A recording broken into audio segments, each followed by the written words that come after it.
بسم اللہ الرحمن الرحیم، السلام علیکم. آپ دیکھ رہے ہیں میرے سوال اور میں ہوں منیب فاروق. پاکستان میں الیکشن ہو گیا، حالات آپ کے سامنے. پاکستان تحریک انصاف کا دعویٰ اپنی جگہ 180 سیٹیں ان کے پاس ہیں، اور وہ یہ بھی کہہ رہے ہیں کہ ذہن پر زور نہ ڈالیے کہ ہم یہ کیسے بنائیں گے، ہم بنائیں گے اور صوبوں کے اندر بھی حکومت ہم ہی بنائیں گے. عمر ایوب صاحب نے، جو کہ پاکستان تحریک انصاف کے نامزد امیدوار ہیں وزارت عظمیٰ کے لیے، انہوں نے آج یہ پریس کانفرنس کی. جناب بیرسٹر گور صاحب ان کے ساتھ تھے. یہ مونٹاج آپ نے دیکھا.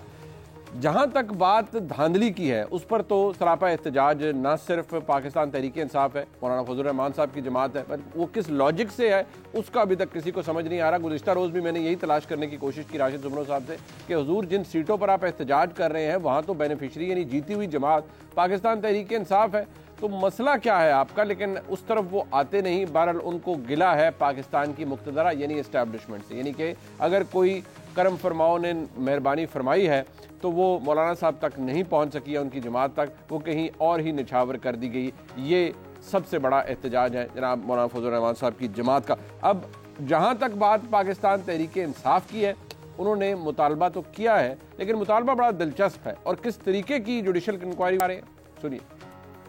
اس معاملے کا سمپل حل جو کمشنر راول پنڈی نے کہا، فارم 47 فل فور ایشو کیا جائے اوریجنل، جس پہ پاکستان تحریک انصاف کے نمائندگان اور امیدواران کامیاب ہوئے تھے، ان کو الیکٹڈ ڈکلیئر کیا جائے. لانگ ٹرم میں اس کی جوڈیشل انکوائری ہونی چاہیے، انڈیپینڈنٹ ججز ہونے چاہیے. چیف جسٹس پاکستان سے بھی گزارش کریں گے کیونکہ ان کا نام لیا گیا ہے تو سپریم کورٹ کا جو بینچ بنتا ہے اس سے وہ احترام سے ریکویسٹ کریں گے ان سے کہ اس کا حصہ وہ نہ بنے اور ایک انڈیپینڈنٹ صاف شفاف جوڈیشل انکوائری ہونی چاہیے. جہاں یہ ہو رہا ہے وہاں پاکستان مسلم لیگ نون کی جانب سے بھی دھواں دھار پریس کانفرنسز کی جا رہی ہیں. آج باقاعدہ طور پر ملک احمد خان صاحب کو میں سن رہا تھا، مریم اورنگزیب صاحبہ بھی تھیں اور بہت سے جو ان کے کولیگز ہیں ساتھ تھے، ان کے عطا طارق صاحب بھی تھے. وہ یہ کہہ رہے ہیں کہ wake up mister prime minister, ملک میں انتشار پھیل رہا ہے، یعنی کہ caretaker prime minister. Wake up mister chief minister, یعنی کیئر ٹیکر پنجاب کے جو چیف منسٹر ہیں محسن نقوی صاحب، ان کو کہہ رہے تھے کہ انتشار پھیل رہا ہے اور آپ شاید سو رہے ہیں، کچھ نہیں کر رہے ہیں. یہ احتجاج مسلم لیگ نون کر رہی ہے. اور ساتھ ہی ساتھ وہ یہ بھی کہہ رہے ہیں کہ انکوائری کی جائے اس شخص کی جس نے گزشتہ روز یعنی لیاقت علی چٹھا صاحب جنہوں نے یہ الزامات لگوائے، ان کی انکوائری کے رابطے کس کس سے تھے. اچھا، اب جو وہ فرما رہے ہیں اس کے اندر بھی ایک انٹرسٹنگ ایلیمنٹ ہے. لیکن مریم اورنگزیب صاحب کیا فرما رہی تھی سنیے. ایکسپریس ٹی وی ایک سٹیٹمنٹ چلا رہا ہے. مجھے افسوس ہے کہ مجھے ایکسپریس کا نام لینا پڑ رہا ہے، لیکن یہی اب طریقہ کار ہے کہ مریم اورنگزیب نے کمشنر کے الزامات کی تحقیقات کرنے کا مطالبہ کر دیا. اپنی رپورٹنگ کو ٹھیک کر لیں. مریم اورنگزیب نے کمشنر نے جنہوں نے الزامات لگائے ہیں ان کی تحقیقات کرنے کا مطالبہ کر دیا اور ان کو ECL پہ ڈالنے کا مطالبہ کر دیا ہے. اور ان کے 8 دن کے اور اس سے پہلے جب سے وہ اس پوزیشن کے اوپر ہیں، ان کی جو ریکارڈ ہے اور ان کی جو فون کالز ہیں اور ان کے موبائل فونز ہیں، ان کا ریکارڈ اپنی تحویل میں لے کر کمشنر صاحب کی تحقیقات کا مطالبہ کیا ہے. ملک میں انتشار نہیں پھیلنے دیں گے اور کسی طرح کی لا اینڈ آرڈر سچویشن پیدا کرنے کی کوشش کی گئی تو آئینی ہاتھوں سے نپٹا جائے گا. یہ کہنا ہے نگران وزیر اعظم جناب بنوار الحق کاکڑ صاحب کا. یہ بات اپنی جگہ موجود ہے کہ ملک کے اندر ایک سچویشن ایسی پیدا ہو گئی ہے. لیکن دلچسپ بات یہ ہے کہ پاکستان مسلم لیگ نون کہتی ہے کہ جو سابق کمشنر راول پنڈی ہیں ان کی تحقیقات کروائی جائیں. تحریک انصاف یہ کہہ رہی ہیں جو الزامات لگائے گئے ہیں ان کی تحقیقات کی جائیں. ہم آج کہاں کھڑے ہیں؟ الیکشنز ہو گئے اور الیکشن 10 روز پہلے ہوئے تھے، لیکن یہ بھونچال ابھی تک موجود ہے اور اس نے پاکستان کی جو سیاست ہے اس کے اندر ایک تلاطم برپا کیا ہوا ہے. اپنے مہمانوں کا تعارف کروا دیتے ہیں. لاہور اسٹوڈیو میں جناب سعید قاضی صاحب، کسی تعارف کے متعلق قاضی صاحب آپ کا بہت شکریہ. میرے استاد جناب نصرت جاوید صاحب موجود ہیں اسلام آباد اسٹوڈیوز میں، ہمیں جوائن کر رہے ہیں. میں ان سے ہمیشہ سیکھتا ہوں. نصرت صاحب آپ کا بھی بہت شکریہ سر. جناب حسن ایوب صاحب ہمارے ساتھ ہیں. انہوں نے راوی کو اتنا چین دیا ہے کہ راوی شاید پتہ نہیں کہیں یا گم ہو گیا یا سوتا رہ گیا، اور اب جب حالات ایسے پیدا ہو گئے ہیں تو شاید راوی جاگ گیا ہے، اور جب راوی جاگتا ہے تو پھر آپ کو پتہ ہے پاکستان کی سیاست کے اندر کھڑاک ہو جاتا ہے. اب کھڑاک ہوگا یا نہیں یہ ذرا ہمیں آگے چل کر پتہ چلے گا. میں ذرا کیونکہ سعید قاضی صاحب یہاں موجود ہیں. قاضی صاحب ویسے وہ کہتے ہیں نا، کچھ پنجابی میں کہتے ہیں نا، سمجھ نہیں رلتی بھی ہو کی رہے ہیں. مطلب یہ ہوا کیا ہے؟ اب وہ جو کمشنر صاحب نے، کیونکہ اسی سے سارا پہلے تو احتجاج تھا، تحریک انصاف نے تو پہلے دن یہ کہہ دیا، انتخابات کے رزلٹ آ رہے تھے کہ 180 سیٹوں پہ ہم جیت رہے ہیں. آج بھی وہ کہہ رہے ہیں، لیکن اب وہ کہہ رہے ہیں کہ کمشنر صاحب نے جو الزامات لگائے اس پہ جوڈیشل انکوائری ہو جائے. آپ کو یاد ہے 2013 کا انتخاب ہوا، ایک جوڈیشل انکوائری ہوئی، جوڈیشل کمیشن بنا تھا. ended up next to nothing. مطلب ہوا کچھ بھی نہیں. انہوں نے کہا جی کوئی منظم دھاندلی نہیں ہو سکی یا نہ ہوئی, نہ کوئی شواہد تھے. یہ انکوائری, یہ سب کچھ, یہ کہیں جائے گا؟ دیکھیں پہلے تو مجھے یہ بات سمجھ نہیں آتی کہ جو ہمارے معزز کمشنر صاحب ہیں انہوں نے اپنے ضمیر کی نیند کیوں خراب کی. What is the method in this madness? 10-15 دن رہ گئے تھے ان کے ریٹائرمنٹ کے, and all of a sudden he wakes up, اور اس کے بعد سب کچھ کروانے. اور خیر سے کون سی انہوں نے ہمیں ایسی بات بتائی ہے جو وطن عزیز کے عوام کے علم میں نہیں تھی؟ ذرا فارمل ہو گیا, یا آپ کا طرح نہیں نکلا. نہیں, کیا طرح نکلنا تھا, کس کو نہیں پتا کیا ہو رہا ہے. بھلے ہم اپنی مصلحتوں کے باعث یہ بات کریں یا نہ کریں, اصل بات کیا ہے. الیکشن کرا لو جی, الیکشن ہو جائے گا. ہم بڑے جمہوریت کے بڑی مارے کھائی ہیں سب نے, ہمارے استادوں نے, نصرت جاوید سب, بڑی پیاری بات. کیا ہے یہ بحران اس لیے تھا کہ الیکشن نہیں ہو رہا تھا. آج تو الیکشن ہو گیا ہے, پھر بحران سر پہ کیوں کھڑا ہے؟ اس کا مطلب ہے پرابلم ہے سم ویئر ایلس. ہر الیکشن کا کیریکٹر ڈفرنٹ ہوتا ہے. 70 کا جو الیکشن تھا اس کے پیچھے تحریک کھڑی ہوئی تھی 68-69 کی, تو اس کی شکل بدل گئی, اور آپ نے دیکھا کہ آج کے جو الیکشن ہوئے ہیں, یہ جو ہوا ہے اب اس میں جو بحران ہے وہ اپنی رولنگ کلاس کے اندر ہے. They are part of the problem. The problem کیا ہے کہ آپ کے سولوشنز لائی بیونڈ آل آف دیم. اور میں اکراس دی اسپیکٹرم بات کر رہا ہوں, کسی ایک پارٹی کی بات نہیں کر رہا. ان میں سارے شامل ہیں. یہ دے دیم سیلف, یار کوئی عقل کو ہاتھ مارو, تمہاری اتنی بڑی پیمنٹس پڑی ہیں, 61,000 ارب روپے کا تمہارے سر پہ قرضہ ہے. اپریل میں تم جا رہے ہو دوبارہ ان سے بیگنگ باؤل لے کے, تو یہی کرنے کے لیے, جس طرح میں اگر وہ لگا کے دیکھیں تو یہی نظر آتی ہے. پنجابی میں بات کریں. اور جناب یہ ہمیں پتا تھا یہ سلیکشن کے بارے میں, جیسے الیکشن کسی کو نہیں پتا. آپ کے علم میں کوئی اضافہ ہوا ہے یا میرے علم میں کوئی اضافہ ہوا ہے, یا کل یہاں کوئی جوڈیشل انکوائری ہو جائے گی, وہ ایک پارٹی کہہ رہی ہے انہوں لمحہ پالو, ادھر پتہ کراؤ یہ کون ہے.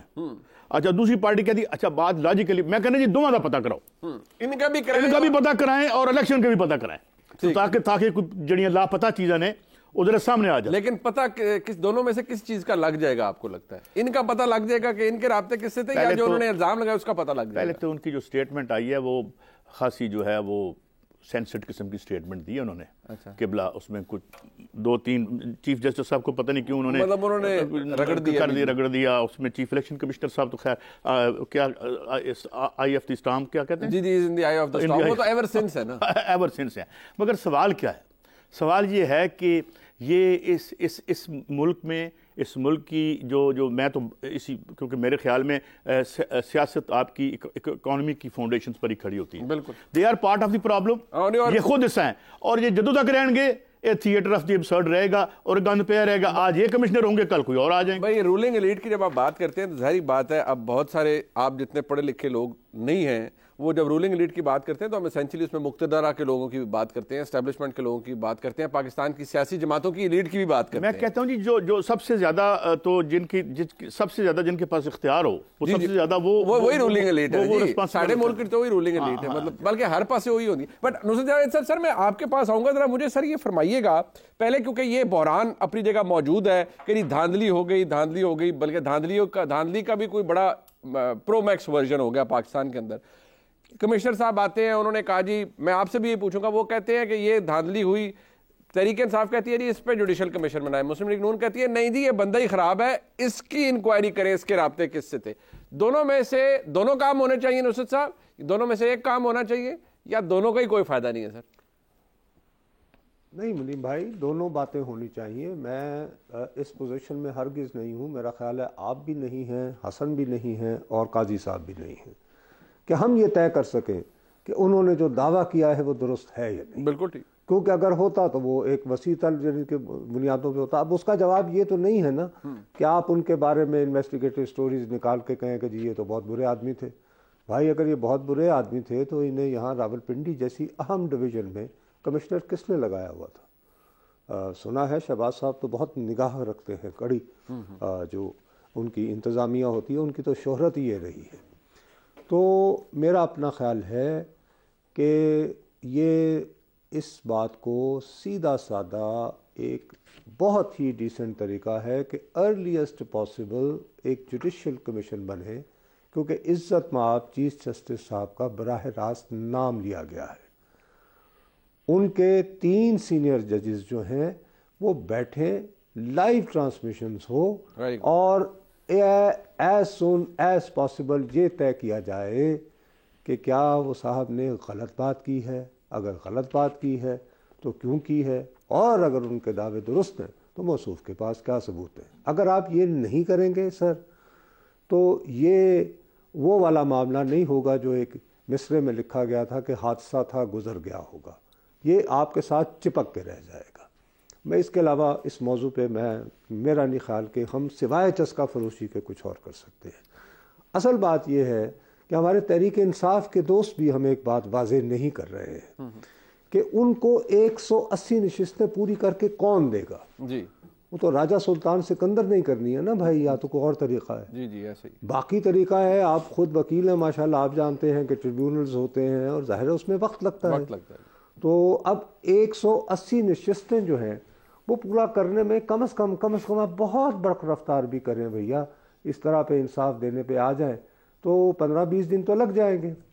اب قومی اسمبلی کا اجلاس جو ہے آپ کو ہر صورت بھائی 26 فروری اور 29 فروری کے درمیان بلانا ہے۔ ایگزیکٹلی، بالکل، اس کو ایک دن بھی نہیں بڑھایا جا سکتا، اور اس کے بعد آپ کو میکسیمم مارچ کی 5 تاریخ تک سر وزیر اعظم کا انتخاب کرنا ہے۔ بالکل۔ کیا یہ ممکن ہے سر کہ 5 مارچ تک یہ جو 180 نشستیں ہیں انہیں دے دی جائیں؟ اور اگر فرض کریں کہ انہیں وہ 180 نشستیں نہیں ملی تو کیا میرے بھائی عمر ایوب صاحب اس کے باوجود اسمبلی میں آئیں گے، حلف لیں گے اور وزیر اعظم کے عہدے کے لیے کنٹیسٹ کریں گے؟ That is the question which Tehreek Insaf should clearly اس کا آنسر کریں۔ باقی بنیادی بات وہی ہے جیسے قاضی صاحب کہہ رہے ہیں کہ انٹرا ایلیٹ لڑائی ہے بھائی، ہم بیچارے بس بیٹھ کے اس پہ یعنی تبصرہ آرائی کر سکتے ہیں، اس کے علاوہ یا ماتم کریں، اور کوئی درمیانی راہ میرے پاس تو کم از کم موجود نہیں۔ اچھا، 2-3 ایسے حسن ایوب صاحب معاملات ہیں ابھی تو جس طرح ہمارے استادوں نے بتایا، بٹ ایک بات ہے کہ دیکھیے جس طرح بھی معاملات ہو رہے تھے سب کو پتا تھا کہ ظاہری بات ہے پاکستان تحریک انصاف کا مسئلہ کسی سیاسی جماعت سے زیادہ پاکستان کی اسٹیبلشمنٹ سے ہے، اور جس طرح پھر سانحہ 9 مئی ہوا، سب کچھ ہوا، پاکستان تحریک انصاف کے مسائل اپنی جگہ، لیکن پچھلے 10 دنوں 12 دنوں کے اندر 10 دنوں کے اندر تبدیل بھی بہت کچھ ہوا ہے۔ اب یہ 180 نشستیں فارم 47 کے مطابق ہماری ہیں اور ہمیں مل جانی چاہیے۔ فرینکلی قانونی طور پر بھی دیکھا جائے تو جن حلقوں کے اوپر ڈسپیوٹ بھی ہے تو الیکشن ٹریبیونل، پھر ان کے خلاف اپیلیں جو سپریم کورٹ جاتی ہیں آرٹیکل 225 کے تحت، تو یہ کام اتنی جلدی ہونے والا ہے نہیں۔ آپ کے نظر میں تحریک انصاف یہی کرے گی، احتجاج کرے گی، ساتھ پارلیمان میں بھی چلی جائے گی اور یہ موسیقی اسی طرح چلتی رہے گی، یا نہیں نظام کو روکنے کی کوشش کر سکتی ہے تحریک انصاف، اور نہ صرف کوشش بلکہ کامیاب بھی ہو سکتی ہے؟ بہت شکریہ منی فاروق صاحب۔ دیکھیں جس دن سے یعنی 8 فروری سے ہمارے جو الیکشنز ہیں ان کے اوپر حملے تو ہو رہے ہیں اور مسلسل حملے ہو رہے ہیں، اور میرے خیال کے مطابق تو جو کمشنر راول پنڈی کا جو بیان تھا گزشتہ روز جو پریس کانفرنس تھی وہ بھی ایک ان حملوں میں سے ایک حملہ تھا۔ اب براہ راست کمشنر راول پنڈی کا یعنی انتخابات کے حوالے سے کوئی ڈائریکٹ جو ہے وہ تعلق بنتا نہیں تھا، نہ وہ ڈی آر او تھے نہ وہ آر او تھے، بٹ اس کے باوجود وہ پریس کانفرنس کرنے کے لیے یعنی ایون کہ یعنی وہ گئے راول پنڈی کرکٹ اسٹیڈیم کی طرف گئے، اور نہ انہوں نے پی سی بی کے علم میں تھا کہ یہ پریس کانفرنس ہونے جا رہی ہے، اور نہ ہی کسی اور جو ہے وہ ریاستی کسی جو ہے وہ اتھارٹی کے پاس اس حوالے سے جو ہے وہ انفارمیشن تھی۔ آپ کو معلوم ہے کہ جو محسن نقوی صاحب ہیں وہ چیئرمین پی سی بی بھی ہیں، ایک ٹیلی ویژن چینل کے مالک بھی ہیں، بٹ ایون دین یعنی ان کو بھی یعنی 1-1.5 گھنٹہ تو کم از کم لگا ان کو یہ ارینج کرتے ہوئے، تو ان کے بھی علم میں یہ بات نہیں آ سکی کہ یہ جو ہے یہ پریس کانفرنس ہونے جا رہی ہے راول پنڈی کرکٹ اسٹیڈیم کے اندر۔ تو ایک بڑا کوسچن مارک ہے ریاستی اداروں کے اوپر، انٹیلیجنس کے اوپر، کہ وہ کیا کر رہے تھے، کیونکہ کوئی منطق کوئی تک نہیں تھی۔ کسی اور کمشنر نے کسی اور جگہ پر آپ نے کوئی پریس کانفرنس دیکھی ہے، سنی ہے اس طرح کی؟ اس کے علاوہ اس پریس کانفرنس کے اندر ایک اور بڑی چیز تھی، اہم چیز تھی، کہ انہوں نے جسٹس قاضی فائز عیسیٰ جو کہ chief justice supreme court of Pakistan ہے ان کا جو ہے ان کے اوپر الزام عائد کر دیا، اور کہا جی کہ ان کو پھانسی دے دی جائے خدا نہ خواستہ کچہری چوک میں۔ ان کو چیف الیکشن کمشنر کو اور کمشنر صاحب اپنی بات کر رہے تھے ان تینوں کو۔ جی تو آپ اپنے دل پر ہاتھ رکھ کے منی فاروق صاحب مجھے بتائیں کہ chief justice supreme court of Pakistan کا کیا تعلق تھا الیکشنز کے ساتھ، ڈائریکٹلی یا انڈائریکٹلی؟ کوئی بھی نہیں، کوئی تعلق نہیں ہے نا۔ تو یہ تو پھر ایک محض ایک الزام لگا دیا نا، ایک الزام ایسا لگا دیا، ایک آدمی عزت دار آدمی کی عزت کو اچھال دیا، اور وہ پھر چلے ٹیلی ویژن چینلز نے تو اس کو بیپ کر دیا، لیکن سوشل میڈیا کے اوپر واٹس ایپ گروپس کے اندر وہ تمام کے تمام ان کے الفاظ جو ہیں وہ پوری قوم تک پہنچ چکے ہیں. تو یہ جو شخص ہے، اس شخص کے حوالے سے اگر یہ بات کی جائے کہ اس کی بھی جو ہے وہ چھان بین ہونی چاہیے، ذہنی توازن خراب تھا، تو میں اس بات کو نہیں بائی کرتا کہ جناب موصوف کا ذہنی توازن خراب تھا. انہوں نے بڑا کیلکولیٹڈ اور بڑے طریقے سے جو ہے یہ کام کیا، اور وہ اپنی ریٹائرمنٹ سے چند دن پہلے کیا ہے. He is holding not a good reputation کیونکہ ان کی اور خلاف آلریڈی انکوائری جو ہے وہ اینٹی کرپشن. نہیں، بٹ آپ کے نزدیک پرووکیشن کیا ہے؟ آپ کے نزدیک کیا پرووکیشن ہے؟ ان کو کسی نے یہ کرنے پر مجبور کیا یا وہ کسی بڑی اسکیم کا حصہ ہے؟ کیونکہ بہت سے الزامات ہیں نا جو ٹویٹر پہ بھی گردش کر رہے تھے. خیر بیچارہ ٹویٹر بھی بیچ میں بے ہوشی ہو گیا تھا، وہ ایک آدھ دن تو بیچارہ بے ہوشی رہا، پتہ نہیں اس کے وقت کیا ابھی بھی بے ہوش ہے، ابھی بھی بے ہوش ہے. لیکن مجھے صرف یہ بتائیں کہ کیا یہ جو خبریں ہیں، کوئی کہتا ہے نہیں کہ ان کو پیسے دیے گئے، یہ ساری وہی نا جو مختلف چیزیں آ رہی ہیں. مسلم لیگ نون کے تو جو سینئر لیول پہ لوگ ہیں وہ آف دا ریکارڈ یہ کہہ رہے ہیں کہ جی ہمیں تو کنفرم ہے کہ جی ان کو باقاعدہ طور پر کسی کاروباری شخصیت کے اما پر اور پیسوں کے عوض انہوں نے یہ کام کیا ہے. نہیں، پیسے لیے نہیں لیے، لیکن ان کے ڈیفینیٹلی دو ایسی اہم شخصیات ہیں جن کے ساتھ ان کے رابطے جو ہے وہ پہلے سے موجود ہیں، اور اس حوالے سے کچھ ایویڈنس بھی ہے. لیکن بات یہ نہیں ہے کہ ابھی اس بات کے اوپر کہ اس بندے نے الزام بھی لگا دیے، اگر یہ ثابت ہوتے ہیں کہ یہ ثابت نہیں کر سکتے الزامات کو، تو پھر ان کو اس بات پر چھوڑ دیا جائے کہ جی موصوف کا ذہنی توازن ٹھیک نہیں تھا، تو میرے خیال سے یہ چیز اچھی نہیں ہوگی. اگر ان کے الزامات درست ہیں تو جو لوگ نوٹیفائی ہوئے ہیں ان کو ڈی نوٹیفائی کیا جائے، اور ان کے الزامات اگر غلط ہیں تو پھر ان کو بھی سزا ملنی چاہیے، اور جو لوگ ان کے پیچھے ہیں ان تک بھی پہنچنا فرض ہے. ورنہ کل chief justice supreme court of Pakistan جو ہے اس کی عزت کے اوپر ایک بندہ کھیل گیا اپنی ریٹائرمنٹ سے چند دن پہلے، اور پھر یہ وہ اپنے اوپر شیلڈ لے لے، کور لے لے کہ جی میرا ذہنی توازن خراب ہو گیا، میں ڈپریشن میں تھا. تو اس طرح کا کام جو ہے کھیل کھیلنے کی اجازت نہیں دینی چاہیے. ایگزامپل سیٹ کرنے کا یہی وقت ہے. پہلے بھی وہ افضل خان صاحب نے الیکشن کمیشن والے ہم آواز ہو گئے تھے تحریک انصاف کے ساتھ، اور اس ٹائم کہا تھا کہ بڑی سنگین دھاندلی ہوئی ہے، لیکن بعد میں وہ اپنے ہی بیان سے مکر گئے تھے جب کورٹ آف لا کے اندر گئے تھے.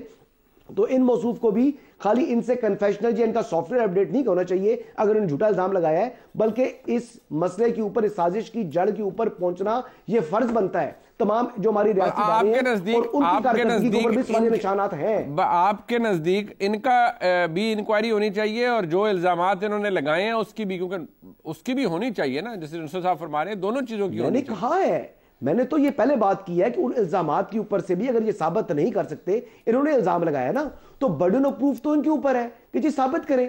وہ جتنے آر اوز اور ڈی آر اوز کا گزشتہ رات آئے ہیں انہوں نے تو مسترد کر دیے تمام الزامات، اور براہ راست ان کا تعلق تو تھا نہیں. یہ تو ایک سپروائز بھی اگر کر رہے تھے تو وہ بطور کمشنر ڈویژن کے اوپر انہوں نے پورے ڈویژن کے اوپر ایک ٹائم کے اوپر تمام سپروائز بھی کر لیا، اور ایک ٹائم کے اوپر تمام کے جو ہے نا وہ ریزلٹ بھی تبدیل کروا دیے.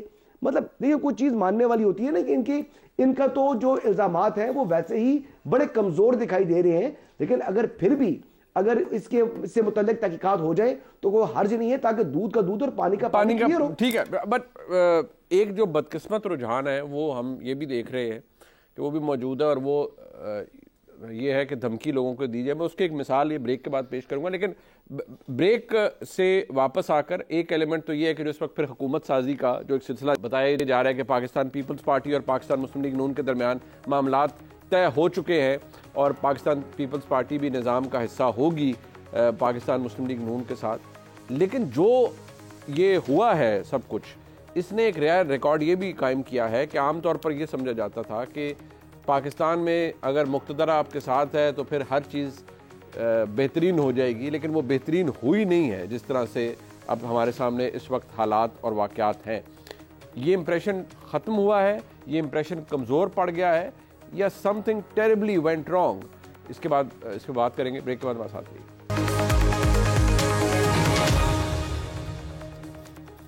بدقسمت ایلیمنٹ یہ ہے کہ انتخابات ہوئے، انتخابات کے اندر بہت سے لوگ اپنی ذمہ داری نبھاتے ہیں.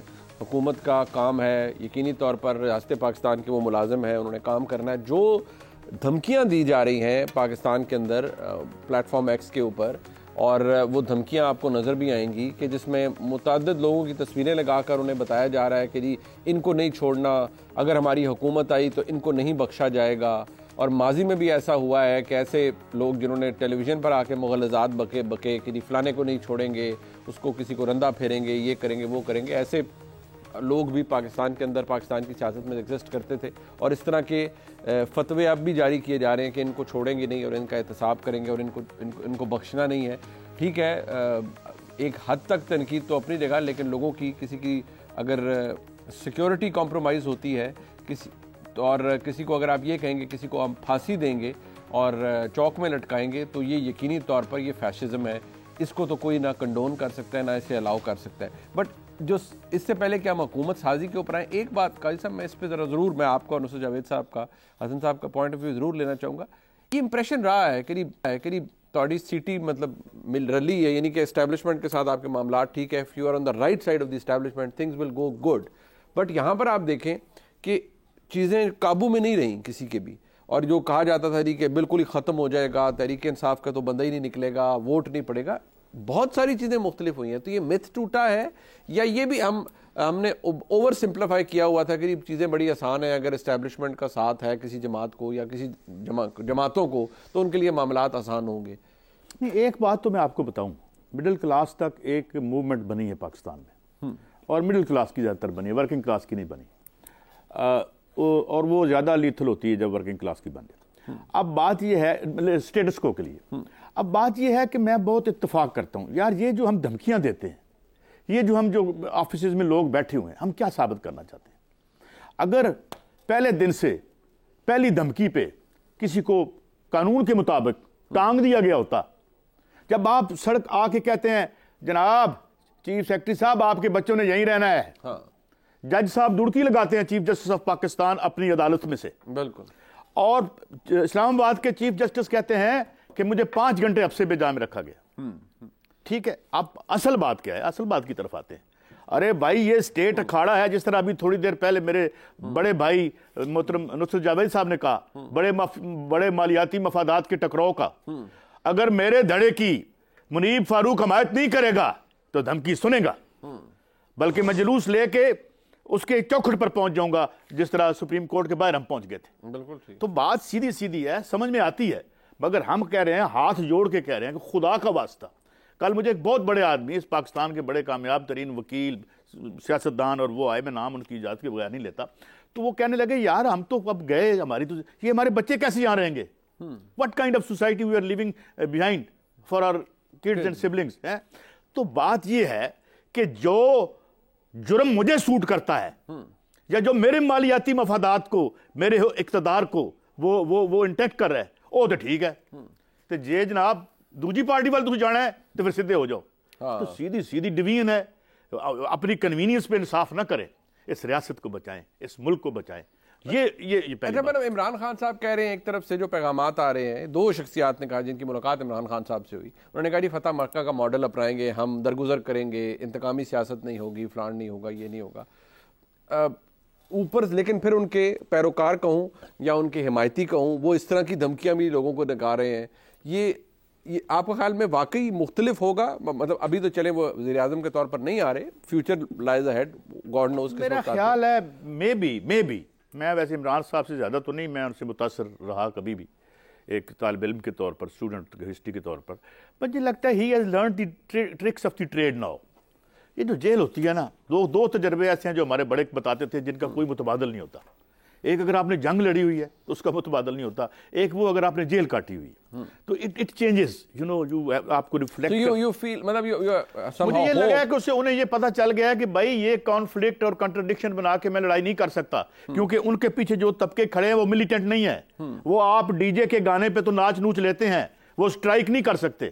68-69 میں وابڈا کی اسٹرائک کے بعد کہا تھا ایوب خان کو کہ حضور تشریف لے جائیں, انہوں نے وابڈا کی بجلی بند کر دینی ہے, کیونکہ وہ ہوندے نے جسے کہتے ہیں نا ہراول دستے ہوتے ہیں جو کسی کی, یہ باتیں بھول گئی اب مگر دوبارہ یاد آئیں گی, دوبارہ آ رہی ہیں. اگر یورپ دیکھیں اور یورپ کی جو سڑکیں بند ہیں جہاں فارمر کھڑے ہیں, اور جو انڈیا میں ہو رہا ہے, تو یہ ہے سلسلہ. خان صاحب جو ہے, اور مڈل کلاس کبھی ایجنٹ آف چینج نہیں ہوتی.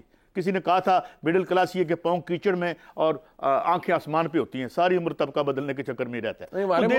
ہمارے ملک میں تو ایجنٹ آف چینج ویسے بھی سیاستدان تو رہا ہی نہیں ہے نا, وہ تو سٹیٹس کو ہی رہا ہے. الیکشن بھی سٹیٹس کو کے ہوتے ہیں, ایک آدھ الیکشن. اچھا نصرت صاحب ایک بات ہے سر, اب بلاول صاحب کہتے ہیں جی کہ میرے پاس ایسے فارم 45 ہیں جن کے اندر تو مسلم لیگ نون اور MQM بھی ہاری ہوئی ہے اور پیپلز پارٹی جیتی ہوئی ہے. یہی تو یہ وہ الیکشن ہے جس میں سارے جیتنے والا ہارنے والا سارے شور مچا رہے ہیں کہ الیکشن میں دھاندلی ہوئی. خیر پہلے بھی یہ ہوتا رہا ہے اور وہ کہتے ہیں اگر یہی چلتا رہا تو ملک کیسے چلے گا. اب سوال یہ ہے سر کہ اس سے پہلے کہ میں آپ سے یہ پوچھوں اور میں آپ سے استفسار کروں کہ جناب حکومت سازی بڑی اعلیٰ ہونے جا رہی ہے پیپلز پارٹی مسلم لیگ نون کی, جو دعویٰ ہے کہ جی ملک ایسے نہیں چلے گا, ملک دھمکیوں سے بھی نہیں چلے گا, ملک جوڈیشل کمیشن بنانے سے بھی نہیں چلے گا, تو سر آج ہم انتخابات سے آگے آ چکے ہیں 10 دن, ملک کیسے چلے گا آپ کی نظر میں؟ سر دیکھیے یہ ساری وہ کہنے کی باتیں ہیں, بدقسمتی ہے ہم نے تو ساری عمر گزار دی بھائی, بال سفید ہو گئے ہیں, لازم ہے کہ ہم بھی دیکھیں گے. آپ دنیا بھر میں دیکھیے کیا سیزن چل رہا ہے, دنیا بھر میں بھائی بدقسمتی سے اتھارٹیرینزم کا سیزن چل رہا ہے. ابھی میں پرسوں ترسوں ہی پڑھ رہا تھا, وینزویلا میں ایک خاتون تھیں, وہ بہت سیکیورٹی ایکسپرٹ مانی جاتی تھی, کبھی انہیں ہاتھ نہیں لگا سکنے کا کچھ سوچ سکتا تھا, وہ غائب ہو گئیں آئیں. تو اس طرح ابھی انڈونیشیا میں یہ جو الیکشن ہوا ہے اس میں سہارتو کے دایاں بازو اور ان کے کیا نام سے جی داماد جو ہیں وہ منتخب ہوئے ہیں عوامی رائے سے 60%. ہمارے ہمسایہ بھارت میں الیکٹڈ فیشزم ہے نا جی, تو اس لیے مجھے تو یہ خوف لاحق ہے کہ یہ کہیں ہمیں کیریڈ اوے نہ کر دے کہ صاحب لوگ باہر نکل آئے. یقیناً باہر نکل آئے اور یہ بہت بڑا تاریخی واقعہ ہے, اور جو شخص اس ضمن میں تحریک انصاف کو سلام پیش نہیں کرتا وہ متعصب ہے. لیکن سوال یہ ہے کہ اس کے بعد جب احتجاج کی کال آتی ہے تو کیا آپ کو وہی بگر نظر آتا ہے؟ نہیں سر, لوگوں کے دلوں میں یہ ہوتا ہے کہ جی ہمارا آپ پہ قرض ہے جی. وہ قرض جو ہے عاشقان عمران خان نے 8 فروری کے دن بڑی محنت سے پہلے انہوں نے ڈھونڈا کہ میرے حلقے میں ان کا نامزد کردہ امیدوار کون ہے, نمبر 2 ان کا انتخابی نشان کیا ہے, اور اس کے بعد انہوں نے یہ بھی سیکھا سوشل میڈیا کے ذریعے کہ جی بیلٹ پر مہر لگا کے اس کو طے کیسے کرنا ہے. تو ان کی اوور ویلمنگ میجورٹی جو ہے میرے بھائی وہ یہ محسوس کر رہی ہے کہ ہم نے اپنا قرض ادا کر دیا ہے. اب اس میں بہترین میری دانش میں, میری ہمبر رائے میں, تحریک انصاف کے لیے بہترین حکمت عملی یہ ہے کہ عمر ایوب صاحب بجائے یہ اس طرح کی پریس کانفرنس کر کے تو 180 نشستیں مانگنے کے ایک چکر بلاول ہاؤس کا لگا لیتے. یہ بھی ینگ ہیں, وہ بھی ینگ ہیں, ان دونوں کے جو بزرگ تھے ان کا کیریئر بھی تقریباً ایک ساتھ اسکندر مرزا کی چھتر چھاؤں تلے شروع ہوا تھا. بالکل. تو اگر ایوب خان کا پوتے ذوالفقار علی بھٹو کے نواسے کے ساتھ مل کر ہمیں ایک اور اشرۂ ترقی دے دیں تو صاحب ٹھیک ہے, میرے جیسے لوگ کہیں گے واہ جی واہ کیا بات ہے, بالکل میں ضرور آپ کو ایک ہمیں ڈیکیڈ اور ڈیولپمنٹ, حالانکہ وہ بھی 2 نمبر کی ڈیکیڈ اور ڈیولپمنٹ تھی. مجھے پہلی پولیس کی لاٹھی جو ہے 1969 فروری میں اس کے خلاف ایوب خان کے خلاف درد اب بھی محسوس ہوتا ہوگا سر اس کا. وہی تھی سر, ابھی تو اسی لیے ابھی میں آئی سویر ابھی میں یعنی کہ اسٹیم لے کر جو آپ کو پہلے آیا ہم تو بوڑھے ہو گئے, لیکن بلا سے ہم نے نہ دیکھا تو اور دیکھیں گے اشرۂ ڈیولپمنٹ, اور کوئی ان کو الطاف گوہر صاحب بھی مل جائیں وغیرہ وغیرہ, تو ان کو وہ کرنا چاہیے.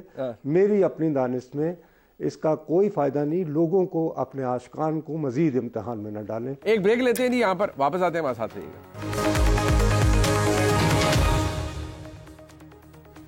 اب ذرا بات ہو جائے بریک کے بعد حسن ایوب صاحب سے. حسن ایوب صاحب, جو رویہ ہے پاکستان تحریک انصاف کے دوستوں کا آپ کے نزدیک وہ کیا ہے؟ مطلب کیا وہ اچھا پیغام, اب آپ کو لگتا ہے کہ ٹون ڈاؤن ہو گئے ہیں, اسٹیبلشمنٹ سے بھی اچھا بات کرنا چاہ رہے ہیں, کوہیبٹ کرنا چاہ رہے ہیں, سیٹل کرنا چاہ رہے ہیں, یا آپ کو لگتا ہے کہ نہیں ابھی بھی وہ ان کو نظر آ رہا ہے کہ نہیں ہم نے ریزسٹ کرنا ہے یا ہم نے وہ لڑائی کرنی ہے کیونکہ اب ہم مینڈیٹ لے چکے ہیں؟ اب بھی ان کے لوگ جیسے مروت صاحب ہیں وہ آج بھی 9 مئی کو فالس فلیگ آپریشن کہتے ہیں بار بار. تو ایسی صورتحال میں سیٹلمنٹ ہو سکتی ہے ان کی مقتدرہ کے ساتھ, اسٹیبلشمنٹ کے ساتھ؟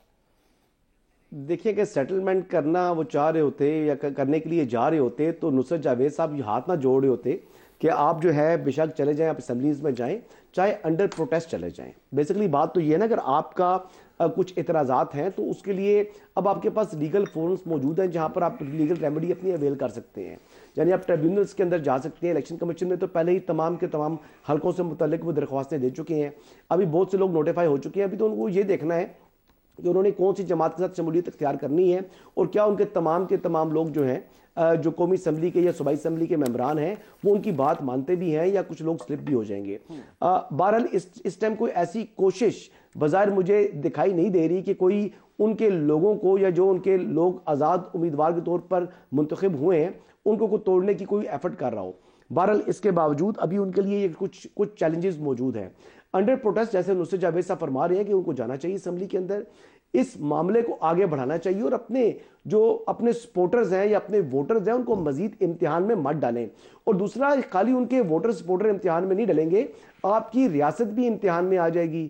پھر آپ نے اس وقت جو معاشی حالات پہلے ہی بڑے خراب ہیں، اور ملک کی جو عام آدمی کی زندگی تو پہلے ہی بڑی مشکل میں موجود ہے، تو ایسی صورتحال میں لوگوں کو فیسیلیٹیٹ کرنا چاہیے. لوگوں نے ووٹ دینا تھا، وہ دے دیا. اب لوگوں کو جو حکومت کوئی بھی آنے جا رہی ہے، یا جو ان کے منتخب نمائندے ہیں، ان کا کام ہے کہ ان کو فیسیلیٹیٹ کریں. لیکن انفارچونیٹلی مجھے اس وقت تک، یعنی اگلے 5-7 دن کے بعد صورتحال کلیئر ہوگی، لیکن اس وقت تک حالات مزید خراب ہونے کے امکانات زیادہ روشن دکھائی دے رہے ہیں، اور حالات سموتھ ہونے کے امکانات کم ہیں. لیکن اللہ تعالیٰ سے یہی دعا ہے کہ اللہ تعالیٰ ان تمام لوگوں کو ہے وہ دانش مندی کا ثبوت دینے کا، عملی ثبوت دینے کا جو ہے وہ جو ہے ان کو وہ اتنی عقل دے تاکہ یہ مل بیٹھیں اور ملک کو اس مشکل سے باہر نکال سکیں. بلاول بھٹو صاحب نے کہا ہے، نصرت صاحب اس سے پہلے میں قاضی صاحب کے پاس ہوں، ذرا نصرت صاحب اس کو ایویلیویٹ کیجئے گا. انہوں نے کہا جی مجھے کہا گیا ہے کہ آفر دی گئی مسلم لیگ نون کی جانب سے کہ 3 سال بھائی مسلم لیگ نون کا وزیر اعظم رہے، 2 سال آپ حکومت لے لیں. میں ایسی حکومت نہیں کرنا چاہتا. اگر آج میں بھی احتجاج شروع کر دوں تو ملک کا نقصان ہو جائے گا. یہ اس طرح کی آفرز کی گئی ہیں مسلم لیگ نون کی جانب سے. حکومت بارہا یہ بنا لیں گے، بنا تو چلے جیسی تیسی لیں گے بھی، لیکن وہ کیسی حکومت ہوگی سر کہ آپ کو کوئی وہ ریپیٹ ٹیلی کاسٹ نظر آئے گی 2018 کی، جگہ عمران خان صاحب جب حلف لینے گئے اور جس دن وزیر اعظم منتخب ہوئے شور تھا پوری اسمبلی کے اندر. اس دفعہ اگر شہباز شریف صاحب جاتے ہیں تو اسی طرح کا شور برپا ہوگا؟ سر شور برپا ہوگا تو کیا ہوگا؟ مقصد یہ کہ عمران خان صاحب جو ہیں، میں یہی سمجھانے کی کوشش کر رہا ہوں سر، وہ وزیر اعظم تو الیکٹ ہو گئے تھے نا سر.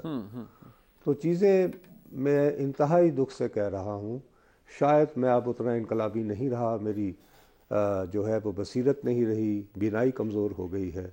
میرا اپنا خیال ہے سر کہ PDM-2-0 ہر صورت بننے جا رہی ہے. یہ PDM-2-0 کی جو حکومت ہوگی، میرا اپنا خیال ہے کہ PDM سے زیادہ اتھارٹیرین ہوگی، کیونکہ ریاست کی سب سے طاقتور قوتیں اپنا بات منوانے کے لیے، اپنی طاقت ثابت کرنے کے لیے ان کا ڈٹ کر ساتھ دیں گی. تو بہتر یہی ہے کہ تھوڑا سا بچ بچا کے نکل جایا جائے. جب وہ ایک چینی کہاوت ہے نا، جب ہوا بہت تیز ہو تو سر جھکا کے، جیسے یعنی پودے یوں کر کے، تو وہ تند ہوا کو گزر جانے دیا جائے. میرا یہ خیال ہے جی. لیکن میرا یہ خیال ہے کہ PDM-2-0 بنے ہی بنے، PDM 2.0 بنے ہی بنے، یعنی 2.0 بنے ہی بنے. لیکن اس پورے نظام میں عمران خان صاحب کی، ٹھیک ہے ان کے کیسز اپنی جگہ موجود ہیں، اپیلیں ان کی دائر ہو گئی ہیں. جس طریقے سے ان کا ٹرائل ہوا، مجھے تو لگتا ہے وہ ڈیو پروسیس کے اوپر ہی بہت ساری چیزیں اڑ جائیں گی بحیثیت قانون کے طالب علم کے. میں یہ کہتا ہوں، لیکن قطع نظر اس بات کے عمران خان صاحب کو کیا کرنا چاہیے. وہ فرما تو رہے ہیں کہ فتح مکہ کا ماڈل ہم اپنائیں گے، سب کچھ ہے، لیکن جو کنسرن ہے سب سے بڑا پاکستان کے اسٹیبلشمنٹ کا، وہ یہ ہے کہ پہلے آپ یہ تسلیم کریں کہ آپ نے ہمارے خلاف سازش کی ہے اور ہمارے خلاف محاذ آرائی کی ہے. کیا عمران خان صاحب کو اس بات کی ریلائزیشن ہو چکی ہے یا ہو جائے گی کہ بھئی اگر حکومت لینی ہے اور واپس اقتدار میں آنا ہے تو پھر لڑ کے نہیں آ سکتے؟ میں جو قریبی ترین لوگ ہیں جنہوں نے خان صاحب کو 40-50 سال، میں ذکر بھی کر دیتا ہوں، آفتاب گل صاحب جن کا میرا خیال آخری ٹیسٹ تھا، ان کا پہلا ٹیسٹ تھا جی. تو انہوں نے ایک بات کی تھی، ان کا یار یہ بندہ بج نہیں کرے گا، یہ کبھی بھی جو ہے نا وہ جھکتا نہیں. I don't know us period نے ان کی طبیعت پہ کیا اثر ڈالا ہے اور نہیں ڈالا، لیکن جھک کے بھی کیا کر لیں گے؟ کیا مل جانا ہے ان کو؟ مجھے یہ بتایا نا، جھک کے کیا ہوگا؟ کیا ان کی مرضی، ان کو 180 بندے مل جائیں گے؟